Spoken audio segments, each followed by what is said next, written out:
Hospital থেকে যখন আমরা একটি লাশ নিয়ে অ্যাম্বুলেন্স গাড়িতে উঠানো হয়, তখনই গাড়িটা নর্মাল ছিল, কিন্তু আমাদের সাথে ছিল আমার জেঠু এবং আমি এবং আমার বড় ভাই, 3 জন, আর ড্রাইভার ছিল 2 জন। তো আমরা লাশের সাথে বসেছিলাম। লাশটা অবশ্য আমার দাদার ছিল। যখন বসেছিলাম তখনই একদমই নর্মাল ছিল গাড়িটা। যখন আমরা ঢাকা হসপিটাল থেকে বের হয়ে গাড়িটা নিয়ে যখন হাইওয়েতে আসি, তখনই গাড়িটা একটা শব্দ হইল। কিন্তু শব্দ হলে কী হবে, আমরা এমনিতে নর্মাল মনে করে গাড়ি চালাচ্ছি। ড্রাইভার বললো যে সমস্যা নাই, চলো। ড্রাইভার তখন মেইন রোডে এসে একটু থামাইলো, বললো যে হোটেলের সামনে। হোটেলে থামানোর পরে বলতেছে যে যদি কেউ কিছু প্রয়োজন হয় একটা মেস, তারপর আপনারা কিছু খেয়ে নেন, আর একটা মেস কিনে নিয়ে মেস বা একটা আগরবাতি এগুলো নিয়ে নিন। তো আমরা সবাই এগুলা নিয়ে নিছি। আর উপর ড্রাইভারেরা কিছু খাওয়া খেয়েছে, হোটেলটা আমরা কিছু খাইনি। তখন আবার উঠলাম।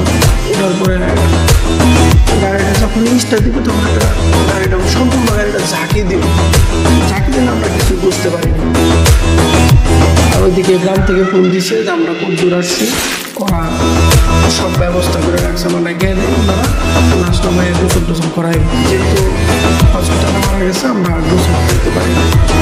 তারপর আমরা গেলাম।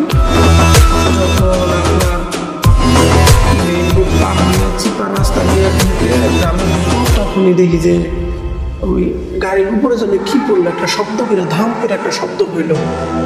তখন ড্রাইভার তো ভয়ে একবার আতঙ্ক হয়ে গেল।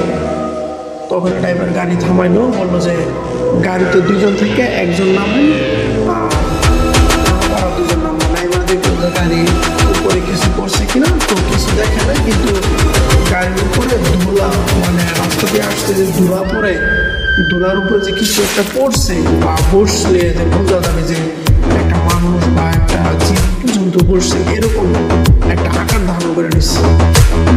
তখন উনি ওই ফুলের জায়গা আছে, ওটা দিয়ে পরিষ্কার করে আমার গাড়িতে ঢুকলো। আমরা উঠলাম, দোয়াগালা বইরা উঠার পরে হঠাৎ করে স্টার্ট বন্ধ হয়ে গেছে। এখন স্টার্ট বন্ধ হয়ে গেছে, ড্রাইভার দেখতেছে যে কোনো সমস্যা নাই, ড্রাইভার দেখতেছে গাড়িতে স্টার্টটা হঠাৎ করে বন্ধ হয়ে গেছে। তখন আমরা আবার বললো যে গাড়িটা একটু ধাক্কা দেন। আমরা 3 জন নেবে গাড়িটা ধাক্কা দিছি। লাশ তখন গাড়িতে ছিল, কোনো সমস্যা নেই, লাশ গাড়িতে ছিল। আমরা যখন ধাক্কা দিছি তখন গাড়িটা আবার রানিং হয়েছে, ইনশাল্লাহ রানিং হয়েছে। কিন্তু যে জায়গায় আর কি আমরা ধাক্কা দিছি, ধাক্কা দিয়ে একটু সামনে গেছি, গাড়িটা স্টার্ট করছে। সাহেদি ওখানে এত দুর্গন্ধ, মানে এত দুর্গন্ধ, এর আগে এত দুর্গন্ধ কোনো জায়গাতে আসে নাই। তখন আমরা ওই ড্রাইভারের সেন্ট দিল, গাড়ির ভিতরে সেন্ট মারলাম, গাড়ির ভিতরে থাকা যাইতেছে না, বাইরের দুর্গন্ধে গাড়ির ভিতরে থাকা যাইতেছে না। স্প্রে দিল, স্প্রে মাইরা আবার গাড়ি স্টার্ট দিছি। স্টার্ট দেওয়ার পরে তখন বাড়িতে ফোন আসছে যে আমাদের বাড়িতে একজনের ভূতে ধরছে, তো তোমরা একটু সতর্কভাবে আইসো, আমাদের এখানে একটু সমস্যা। আবার গ্রামের নেটওয়ার্কের সমস্যা হয় প্রচুর, যেহেতু গ্রাম, আর ঝিরিঝিরি বৃষ্টি করতেছে। তখন তো শুরু হয়েছে ঝিরিঝিরি বৃষ্টি, একদিকে বৃষ্টি আর একদিকে আমাদের সাথে লাশ, গাড়ির উপর করে সমস্যা দেখা দিচ্ছে, একবার বন্ধ হয়ে যাচ্ছে।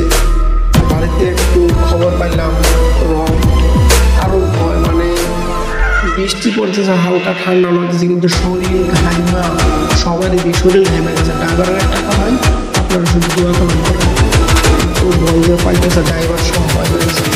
কিছু দূর গেছে, এই যখন একটা ব্রিজ পার, সামনে একটা ব্রিজ করে, ওই ব্রিজটা পার দিয়ে নাইমা, বেশি না হয়তো 2 মিনিট ব্রিজে চাকাটা কষ্টে। তখন সবাই নামলাম, চাকা পাল্টাইলো, চাকা পাল্টায় নতুন করে চাকা পাল্টাইতো, অনেক হালকা দুর্গন্ধ ছিল, ওই রকম না, কিন্তু হালকা দুর্গন্ধ ছিল। তারপরেও আমরা চাকা পাল্টায় রওনা দিয়েছি আমার উদ্দেশ্যে। হঠাৎ করে দেখি আবার গাড়ির মধ্যে কি জন্য করছে তখন আর ড্রাইভার গাড়ি থামায় না, দেখে পিছন দিয়া দুইটা লাল টকটকা করে কালো মিসমিস ড্রাইভারে দেখতেছে লুকিং গ্লাসে আসতেছে। আর আমরা সাইড দিয়া বুঝতে পারছি যে ড্রাইভার ভয় পাইতেছে আসতেছে। তো আমরা ড্রাইভার ভয় পাইতেছে, আমরা তো কিছু জানি না, আমরা ওনার সাথে কথা বলতে ড্রাইভার সমস্যা করবো বলতেছে, ড্রাইভার বলে যে না কোনো সমস্যা নেই। তখনই একটা আওয়াজ হলো, আমি যখনই বললাম যে ড্রাইভার কোনো সমস্যা, তখন একটা আওয়াজ হলো গাড়ির মধ্যে আবার কিছু বললো, তখন ড্রাইভার আর গাড়ি ঘুমায় না। তারপরে সামনে একটা শ্যারন মতন কিছু গেল, শ্যারন মতন যাওয়ার পরে ড্রাইভার বলতেছে যে এখনো গাড়ি থামান যাবে না, যাই যাক সামগ্রী। তখন হঠাৎ করে গাড়িটা বন্ধ হয়ে গেল, তখন তো ড্রাইভারে ভয় পেয়ে গেল।